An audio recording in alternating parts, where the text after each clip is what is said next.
hello and welcome to our channel Pharmafolic. இன்னைக்கு நம்ம Pharmafolic சேனலில் ஃபார்மகாலஜியில் லோக்கல் அனஸ்தட்டிக் தான் பார்க்க போகிறோம். இதை நான் ஒரு 2 பார்ட்டாக பிரிச்சிருக்கேன். ஸோ இன்றைக்கி நம்ம ஃபர்ஸ்ட் பார்ட் பார்த்துடலாம். ஸோ லோக்கல் அனஸ்தட்டிக் அப்படின்னா பேசிக்காக என்னது, நம்ம எந்த ஒரு ரூட்டில் கொடுக்குற விஷயம், இப்போ எபிடுலாக கொடுக்குறாங்க, இல்லை ஸ்பைனலாக கொடுக்குறாங்க, இல்லை இன்ஃபில்ட்ரேஷனாக கொடுக்குறாங்க, இல்லைனா டாப்பிக்கலாக அப்ளை பண்ணுறோம். எப்படி பண்ணாலும் நமக்கு வந்து அந்த இடத்துல ரிவர்சிபிள் லாஸ் ஆஃப் சென்சேஷன், அதாவது பெயின், மெயினாக ரிவர்சிபிள் லாஸ் ஆஃப் பெயின் இருக்கிறது தான் வந்து நம்ம வந்து லோக்கல் அனஸ்தட்டிக்னு சொல்லுவோம். இது ஜென்ரல் அனஸ்தட்டிக்னா என்னாகும், கான்ஷியஸ்னஸே வந்து ரிவர்சிபிளாக லாஸ் ஆகிருக்கும், complete consciousness.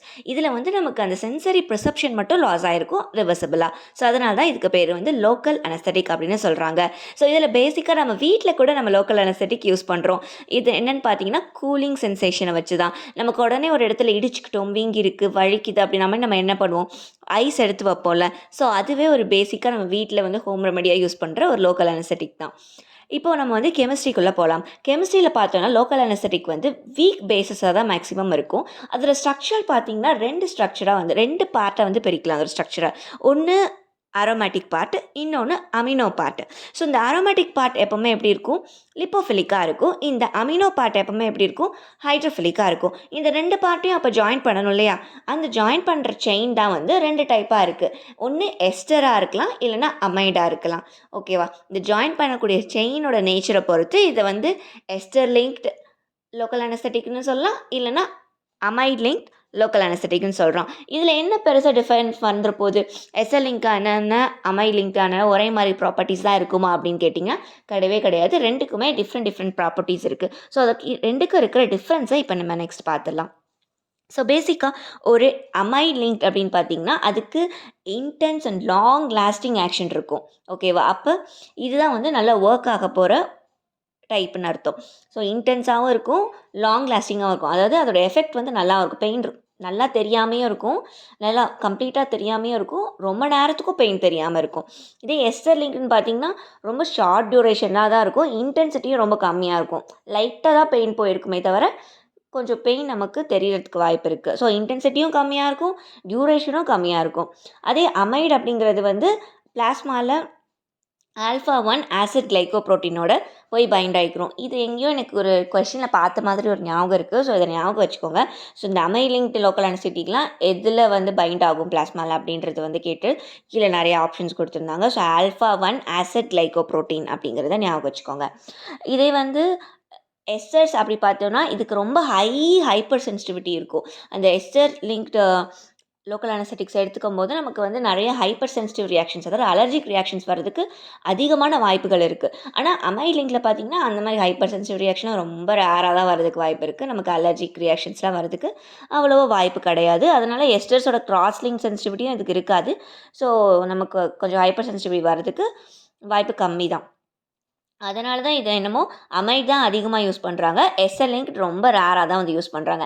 SL link examples பார்த்தோன்னா ப்ரோகைன், டெட்ராகைன், குளோரோப்ரோகைன், பென்சோகைன், கொக்கைன் இதெல்லாம் எக்ஸாம்பிள்ஸ். அதே மாதிரி அமைட் லிங்க்கு பார்த்திங்கன்னா லிடோகைன், டிபுகைன், பிலோகைன், மெப்பிவேக்கின், புப்பிவேக்கின் இதெல்லாம் எக்ஸாம்பிள். இது கிளாஸிஃபிகேஷன் கிடையாது, இன்னும் ஃபார்மகாலஜிக்கல் கிளாஸிஃபிகேஷன் நான் நெக்ஸ்ட் வீடியோவில் சொல்லி நம்ம இண்டிவிஜுவல் ட்ரக்ஸ் அந்த வீடியோவில் தான் பார்ப்போம். ஸோ அதில் நான் உங்களுக்கு தெளிவாக அதில் ஃபார்மகாலஜிக்கல் கிளாஸிஃபிகேஷன் போடுறேன். இது பேசிக்காக கெமிக்கல் கிளாஸிஃபிகேஷன் பார்த்துக்கோங்க. நெக்ஸ்ட் என்ன பார்க்க போகிறோம் அப்படின்னா இதோட மெக்கானிசம் ஆஃப் ஆக்ஷன். ஸோ இது எப்படி வந்து அந்த சென்சரி பெர்செப்ஷனை பிளாக் பண்ணுது ரிவர்சிபிளாக அப்படிங்கிறத பார்ப்போம். ஸோ இதில் வந்து இதுக்கு முன்னாடி பேசிக்காக நம்ம ஒரு விஷயம் தெரிஞ்சுக்கணும். நம்ம செல்குள்ளே எப்போவுமே வந்து என்ன இருக்கும், பொட்டாசியம்ஸ் இருக்கும், வெளியில் எக்ஸ்ட்ரா செல்லுலாரில் நமக்கு வந்து சோடியம் அதிகமாக இருக்கும். ஸோ ஒரு ஆக்ஷன் பொட்டன்ஷியல் வரும்போது அந்த சோடியம் சேனல்ஸ் ஓப்பன் ஆகி சோடியம் உள்ளே போய் அதோட என்ன வேலைக்காக போகுதோ அந்த வேலைகளை வந்து செய்யும். அதுதான் எப்போவுமே நடக்கிற ஒரு விஷயம். இதே ஒரு நர்வ் செல்லில் இது என்ன பண்ணும், ஒரு ஆக்ஷன் பொட்டன்ஷியல் வரும்போது ஃபஸ்ட்டு ரெஸ்டிங் ஸ்டேட்டில் இருக்கும் நம்மளோட சோடியம் சேனல்ஸ்லாம். அப்போ ஆக்ஷன் பொட்டன்ஷியல் வரும்போது ஓப்பன் ஆகும், அதாவது ஆக்டிவ் ஸ்டேட்டுக்கு மாறும். அதுக்கப்புறம் அந்த சோடியம் அயான்ஸ் உள்ளே போகும், உள்ளே போய் அதுக்கப்புறம் அது இன்ஆக்டிவ் ஸ்டேட்டில் ஓப்பன்டாகவே இருக்கும். கொஞ்சம் நேரத்துக்கு அந்த சோடியம் அயான்ஸ் உள்ளே போயிட்டே இருக்கும், அந்த இன்ஆக்டிவ் ஸ்டேஜில் வந்து ஓப்பன் ஆகி இருக்கிற வரைக்கும். இந்த இடத்துல என்ன ஆகும் அப்படின்னா நர்வ் செல்ஸில் இந்த மாதிரி சோடியம் அயான்ஸ் பாஸ் ஆகும்போது அந்த இடத்துல நர்வ் கண்டக்ஷன் நடக்குது அப்படின்னு அர்த்தம். ஓகேவா, அந்த இம்பல்ஸை வந்து கண்டக்ட் பண்ணிகிட்ருக்கு நர்வ்ஸ் அப்படின்னு அர்த்தம். இந்த சோடியம் அயான்ஸ் உள்ளே போயிட்டு இருக்கும்போது ஆக்டிவ் அண்ட் இன்ஆக்டிவ் ஸ்டேஜில் இருக்கும்போது ரெஸ்டிங் ஸ்டேட்டில் இருந்தால் நர்வ் கண்டக்ஷன் நடக்காது. ஸோ இப்போ நம்ம கொடுக்கக்கூடிய லோக்கல் அனஸ்தெடிக் ஆக்டிவ் ஆர் இன்ஆக்டிவ் ஸ்டேட்டில் இருக்கிற சோடியம் சேனல்ஸ் தான் போய் ஆக்ட் ஆகும். ஸோ அந்த சோடியம் சேனல்ஸ் கீழே இதோட ரிசெப்டார் இருக்கும். ஸோ அங்கே போய் இது பைண்ட் ஆகி என்ன பண்ணுன்னா இன்ஆக்டிவ் ஸ்டேட்லேயே வந்து ஸ்டெபிளைஸ் பண்ணிடும் அந்த சேனல்ஸை. ஸோ அப்படி ஸ்டெபிளைஸ் பண்ணும்போது ஒரு குறிப்பிட்ட அளவுக்கு சோடியம் ஃபஸ்ட்டு இனிஷியலாக உள்ளே வந்தாலும் அதுக்கப்புறம் என்ன ஆகுனா frequency of opening of sodium channels வந்து கம்மி ஆகிடும். ஸோ அதனால் கடைசியில் வந்து ரெஸ்டிங் ஸ்டேட்டுக்கே எல்லா சேனல்ஸுமே மேக்ஸிமம் போயிடும். ஸோ இந்த ரெஸ்டிங் ஸ்டேட்டுக்கே போயிடுச்சு அப்படின்னா என்ன ஆகாது, சோடியம் சேனல் ஓப்பன் ஆகாது, சோடியம் அயான்ஸ் உள்ளே வராது. ஸோ நர்வ் கண்டக்ஷன் அந்த இடத்துல நடக்காது. ஸோ அது அப்படி தான் நமக்கு என்ன ஆகுது, சென்சரி பர்செப்ஷன் அதாவது பெயின் வந்து பிளாக் ஆகுது அந்த இடத்துல nerve conduction நடக்காதனால.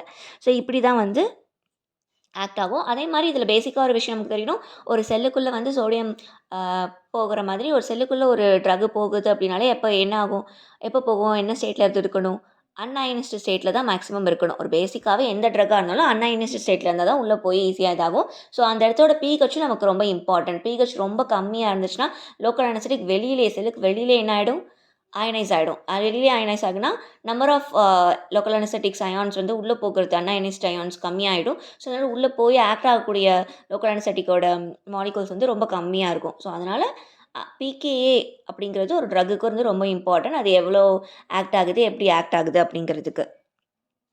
Next local actions பார்ப்போம். இதில் லோக்கல் ஆக்ஷன்ஸ் எப்படிலாம் இருக்கும், என்ன வேலை லோக்கல் அனஸ்தெடிக்ஸ்க்கு நம்ம பார்த்துட்டோம்.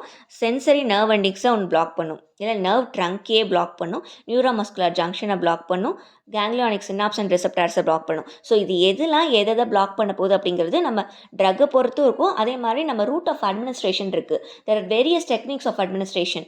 லோக்கல் அனஸ்தெடிக்கு நிறைய டெக்னிக்ஸ் இருக்குது, அதுவும் வந்து அப்கமிங் வீடியோஸில் பார்ப்போம். ஸோ அந்த டெக்னிக்கை பொறுத்து, அந்த ட்ரக்கை பொறுத்து, நம்ம எங்கே அப்ளை பண்ணுறோம், எந்த ரூட்டில் கொடுக்குறோம், எல்லாத்தையும் பொறுத்து நமக்கு வந்து எந்த இதில் கொடுத்துருக்கிறதுல எதை போய் பிளாக் பண்ணும் அப்படிங்கிறது வந்து அதை பொறுத்துலாம் தான் இருக்குது. எங்கள் சென்சரி நர்வ் எண்டிங்ஸை போய் பிளாக் பண்ண போதா, நர்வ் ட்ரங்கை போய் பிளாக் பண்ண போதா, நியூரோமஸ்குலர் ஜங்ஷனை பிளாக் பண்ண போதா அப்படிங்கிறது அந்த டெக்னிக்ஸையும் அந்த ட்ரக்கையும் பொறுத்து தான் இருக்குது.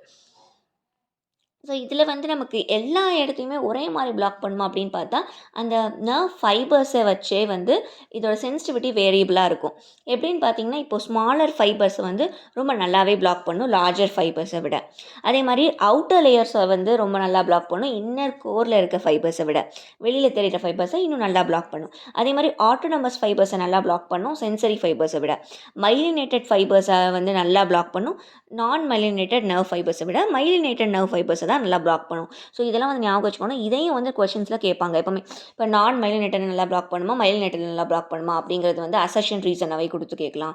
இல்லை வேறு எப்படியாவது நமக்கு வந்து ஃபாலோவிங் ஆப்ஷன்ஸில் எதெல்லாம் வந்து ட்ரூ, எது நாட் ட்ரூ அபவுட் லோக்கல் அனஸ்தெடிக் இந்த மாதிரி கொடுத்தும் நமக்கு கேட்கறதுக்கு வாய்ப்பு இருக்குது. ஸோ அதனால் இந்த சென்சிட்டிவிட்டி அப்படிங்கிற ஒரு இதையும் வந்து நல்லா ஞாபகம். Smaller fibres, myelinated fibres, autonomic fibres and outer layer fibres இந்த நாளையும் தான் ப்ரிஃபரபுளாக நல்லா பிளாக் பண்ணும் மற்றதை கம்பேர் பண்ணும்போது. இதையும் ஞாபகம் வச்சுக்கணும். நெக்ஸ்ட் வந்து லோக்கல் அனஸ்தெடிக் வந்து இன்ஃப்ளேம்டு டிஷ்யூஸை வந்து அவ்வளோ வேலை செய்யாது. ஏன்னு பார்த்தீங்கன்னா, அந்த இடத்துல கொஞ்சம் பிஹெச் அதிகமாக இருக்கிறனால அது வெளியே அயனைஸ் ஆகிடும். அதால் வந்து ஒழுங்காக வேலை செய்ய முடியாது. இன்ஃப்ளேம்டு டிஷ்யூஸை வந்து ரொம்ப அந்த இடத்துல வந்து அவ்வளோ வந்து ஆக்ஷன்ஸ் காட்டாது. ரொம்ப இன்ஃப்ளேம்டு டிஷ்யூஸாக இருந்துச்சுன்னா ஆஃபன் வந்து அந்த இடத்துல அதோட வேலை செய்கிறது வந்து அது ஃபெயில் தான் ஆகும். அதுக்கு ரீசன் வந்து பிஹெச் ரொம்ப கம்மியாக இருக்கிறதுனால, ரொம்ப பிளட் ஃப்ளோ அதிகமாக இருக்கிறதுனால. அதே மாதிரி அங்கே இன்ஃப்ளமேட்ரி ப்ராடக்ட்ஸ்லாம் இருக்கும்ல அதை சுற்றி அந்த ஏரியாவை. ஸோ அதுவும் வந்து எல்ஏவை வந்து லோக்கல் அனஸ்தெடிக்கை வந்து வேலை செய்ய விடாமல் சில நேரத்தில் தடுக்கிறது காரணங்கனால நமக்கு வந்து இன்ஃப்ளேம்டு டிஷ்யூஸில் எல்ஏ லோக்கல் அனஸ்தெடிக் அப்ளை பண்ணும்போது ஆஃபன் வந்து ஃபெயிலாக இருக்கிறதுக்கு வாய்ப்புகள் இருக்குது. அது மட்டும் இல்லாமல் அப்ளிகேஷன் டெக்னிக்ஸில் ஒன்று பார்த்தீங்கன்னா, வேசோ கன்ஸ்ட்ரிக்டர் வந்து சேர்த்து அப்ளை பண்ணுவாங்க. லோக்கல் அனஸ்தெடிக் கொடுக்கும்போது ஒரு வேசோ கன்ஸ்ட்ரிக்டர் லைக் அட்ரினலின் மாதிரி வேசோ கன்ஸ்ட்ரிக்டரும் சேர்த்து கொடுப்பாங்க. அப்படி சேர்த்து கொடுக்கும்போது நமக்கு வந்து சில அட்வான்டேஜஸ் இருக்குது. ஸோ அதனால சேர்த்து கொடுக்குறோம். ஸோ இது என்ன பண்ணும் அப்படின்னா, டியூரேஷன் ஆஃப் ஆக்ஷனை வந்து கொஞ்சம் இன்க்ரீஸ் பண்ணும், காண்டாக்ட் டைமை இன்க்ரீஸ் பண்ணும். எப்படின்னா ரேட் ஆஃப் ரிமூவலை கம்மி பண்ணுறது மூலமா டியூரேஷன், காண்டாக்ட் டைம், இன்டென்சிட்டி இதெல்லாமே வந்து இன்க்ரீஸ் பண்ணும். சிஸ்டமிக் டாக்ஸிட்டியை வந்து டிக்ரீஸ் பண்ணும். அந்த இடத்துல வந்து ஒரு சர்ஜரி பண்ண போகிறாங்க அப்படின்னா நிறைய பிளட்டை வந்து வேசோ கன்ஸ்ட்ரிக்ட் ஆகிறதுனால அந்த இடத்த வந்து பிளட்லெஸ் ஃபீல்டாக வந்து கொஞ்சம் மாற்றி கொடுக்கும். அப்புறம் பிளட் ப்ரெஷர் இதோட நெகட்டிவிட்டி பார்த்திங்கன்னா பிளட் ப்ரெஷரையும் அரித்மியாவும் வந்து அதிகப்படுத்துறதுக்கும் வாய்ப்புகள் இருக்குது வேசோ கன்ஸ்ட்ரிக்டர் கொடுக்கும்போது. பட் இது வந்து சில அட்வான்டேஜஸும் இருக்கிறனால சில கேசஸில் நம்ம வந்து சேர்த்து வேசோ கன்ஸ்ட்ரிக்டரோட சேர்த்தும் நம்ம வந்து அட்மினிஸ்டர் பண்ணுவோம் லோக்கல் அனஸ்தெடிக்கா. நெக்ஸ்ட்டு பார்த்தீங்கன்னா, அதோட சிஸ்டமிக் ஆக்ஷன்ஸ். இப்போ லோக்கல் ஆக்ஷன்ஸ்லாம் பார்த்துட்டோம். இப்போ வந்து சிஸ்டமிக் ஆக்ஷனில் வந்து என்ன பண்ணுன்னா, ஃபஸ்ட்டு சிஎன்எஸ். சிஎன்எஸ்ல பார்த்தீங்கன்னா, கொக்கைன் தான் வந்து மேஜரா வந்து இந்த வேலைய பார்க்குறது. கொக்கைன் என்ன பண்ணா, ரொம்ப ஒரு பவர்ஃபுல்லான ஸ்டிமுலண்ட். CNS stimulant. ஸோ, அதனால நமக்கு நெறைய டிஸ்அட்வான்டேஜஸ், நெறையா அ அட்வர்ஸ் எஃபெக்ட்ஸ் வரதுக்கு வாய்ப்பு இருக்கு, கொக்கைன் குடுக்கும்போது. ஸோ, அது வந்து ஃபஸ்ட்டு இனிஷியலா நான் வந்து பயங்கரமா எல்லா லோக்கல் அனஸ்தெட்டிக்கும் ஓவர் டோஸ்ல இருக்கும்போது ஸ்டிமுலேட் பண்ணும். Which leads to depression. ரொம்ப ஸ்டிமுலேட் பண்ணி அதுக்கப்புறம் டிப்ரஸ் ஆகி நமக்கு சில டிஸ்அட்வான்டேஜ்லாம் வரதுக்கு வாய்ப்பு இருக்குது. ஆனால் மற்ற சிந்தட்டிக்காக இருக்கக்கூடிய லோக்கல் அனஸ்தெட்டிக்ஸை விட கொக்கைன் மாதிரி லோக்கல் அனஸ்தெட்டிக் தான் ரொம்ப வந்து டிஸ்அட்வான்டேஜ் இருக்குது, அதிகமான டிஸ்அட்வான்டேஜஸ் இருக்குது. மற்ற சிந்தட்டிக்காக கொடுக்கக்கூடிய ரொம்ப ஹையர் டோசஸில் கொடுக்கும்போது நமக்கு வந்து அட்வர்ஸ் எஃபெக்ட் வரதுக்கு வாய்ப்பு இருக்குது. ஸோ ரொம்ப ஓவர் டோஸ் ஆயிடுச்சு அப்படின்னா ஏர்லியாக என்ன சிம்டம்ஸ் வந்து கிடைக்கும் நமக்கு அப்படின்னு பார்த்தீங்கன்னா, ரொம்ப அப்நார்மல் லாஸ் ஆஃப் சென்சேஷன் இந்த டங் இருக்கும், டிசீனஸ் இருக்கும், டைனிட்டிஸ் இருக்கும், பிளட் விஷன் மாதிரி இருக்கும். ரொம்ப இன்னும் ஹையாக போயிடுச்சு அப்படின்னா நமக்கு ட்விச்சிங்ஸ், சீஷர்ஸ் வரையும் வரதுக்கு வாய்ப்பு இருக்குது. அதுக்கு அடுத்து சிவிஎஸ்ல, அதாவது ஹார்ட்டில் என்ன பண்ணும் அப்படின்னு பார்த்தீங்கன்னா, ஹார்ட்டில் வந்து சிஎன்எஸ் ஸ்டிமுலேட் பண்ணி அதுக்கப்புறம் டிப்ரெஸ் பண்ணும். ஹார்ட்டில் பார்த்தீங்கன்னா கார்டியாக் டிப்ரெஷன் தான், டேரக்டாக டிப்ரெஷன் தான் கொடுக்குது. ஆனால் இது சிஎன்எஸ் அளவுக்கு இந்த ஹார்ட்டில் இருக்கக்கூடிய எஃபெக்ட் வந்து ரொம்ப ப்ரிடாமினேட் கிடையாது. அதை விட இன்னும் கூட ஒரு 2 to 3 டைம்ஸ் எக்ஸ்ட்ரா டோசஸ் கொடுக்கும்போது தான் நமக்கு வந்து இன்னும் ஹையர் டோசஸ் கொடுக்கும்போது தான் நமக்கு இந்த கார்டியாக் டிப்ரெஷன் வருது. அதோட எஃபெக்ட் வந்து எக்ஸிட்டபிலிட்டி, ரொம்ப கான்ட்ராக்டிலிட்டி அதிகமாக இருக்கலாம், கண்டக்டிவிட்டி அதிகமாக இருக்கலாம், இந்த மாதிரி இருக்கலாம். பட் நமக்கு தெரியும் ஆன்டி அரித்மிக் ட்ரக்ஸை கீழேயும் நம்ம சில லோக்கல் அனஸ்தெட்டிக்ஸை வந்து படிச்சிருப்போம். ஸோ அதில் வந்து ப்ரொக்கைன் கொடுக்கவே கூடாது, அரித்மிக்காக வந்து கொடுக்கவே கூடாது. ஆனால் ப்ரொக்கைன் அமைடு வந்து கிளாஸ் 1A ட்ரக். ஆன்டி அரித்மிக்கில் கிளாஸ் 1A ட்ரக் வந்து ப்ரோகானமைடு வந்து அதில் இருக்கும். அதே மாதிரி லிக்னோகைனும் வந்து ஆன்டி அரித்மிக் ட்ரக்ஸில் இருக்கும். பட் புபிவேக்வைனும் கொடுக்கக்கூடாது, பிகாஸ் அது வந்து கார்டியோடாக்சிட்டி அதுக்கெலாம் ரொம்ப அதிகம். அதனால் புபிவேக்கைன் கொடுக்க மாட்டாங்க. ஸோ இதை பற்றிலாம் நம்ம இண்டிவிஜுவல் ட்ரக்ஸ் படிக்கும்போது இன்னும் நல்லா பார்க்கலாம். அதுக்கப்புறம் பிளட் வெசல்ஸில் இதோட எஃபெக்ட் பார்த்தீங்கன்னா, பிபியை வந்து ரெடியூஸ் பண்ணும். எப்படின்னா வேஸோ டைலேட் பண்ணுறது மூலமாக பிபியை வந்து ரெடியூஸ் பண்ணும். அதுலேயும் ஒரு பிரச்சனை, ஒரு எக்ஸப்ஷன் இருக்குது. கொக்கைன் மட்டும் என்ன பண்ணுன்னா வேஸோ கன்ஸ்ட்ரிக்ட் பண்ணும். மற்றதெல்லாம் வேஸோ டைலேட் பண்ணுறதுனால நமக்கு வந்து பிபி கம்மியாகும். பட் கொக்கைன் மட்டும் என்ன பண்ணும், வேஸோ கன்ஸ்ட்ரிக்ட் பண்ணுறதுனால பிபி அதிகமாகவும் டாக்கிகார்டியாவும் வரதுக்கு வாய்ப்பு இருக்குது. ஸோ ஃபைனலாக இன்றைக்கி வீடியோவில் கைனெட்டிக்ஸ் பற்றியும் பார்த்துருவோம். ஸோ கைனெட்டிக்ஸ் வந்து நமக்கு தெரியும் ரெண்டாக பிரிச்சிருக்காங்க, எஸ்டர் அண்ட் அமைட் லிங்க்டாக பிரிச்சிருக்காங்க. ரெண்டுக்குமே வேறு வேறு கைனெட்டிக்ஸ் இருக்கும். ஸோ இதில் வந்து எஸ்டர் லிங்க்ட் எப்படி இருக்குன்னா, பிளாஸ்மாலே வந்து சூடோகோல்னெஸ்ட்ரேஸ் இருக்கும்ல, ஸோ அதிலே வந்து ஹைலைஸ் ஆகிடும். அதனால தான் இது வந்து ஷார்ட் டியூரேஷன் ஃபஸ்ட்டே பார்த்துருப்போம்.